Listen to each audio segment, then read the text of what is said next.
I just want to set out my thinking on this. So we've been asked to increase our budget by $2 million. The ribbon cutting just around the corner, and this project's essentially complete. This increase is not for the construction costs. It is not for contractors or physical works. It is driven by Wellington Water increasing their corporate management fee from 6% to 10%, which resulted in a $2.5 million increase in the overall project, or the budget.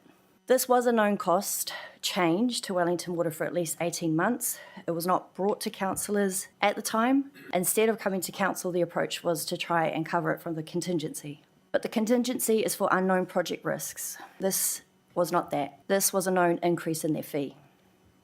And this was presented to us last week. We were not provided with material in advance to prepare or ask informed questions. That information clearly existed and it was provided after, not before. A major concern I have is that a 10% fee is materially higher than typical for a project of this size, and this is based on feedback from the industry that I've spoken to.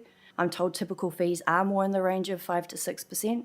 Now, when fees are set at that higher level, there's usually clear project-specific justification that hasn't been provided here. That was just a blanket increase. I acknowledge this is a reallocation, not a rates increase, but it is still ratepayer funding, and it could have been used for other projects. Instead, we've been asked to redirect this $2 million to cover an increase in corporate management fees.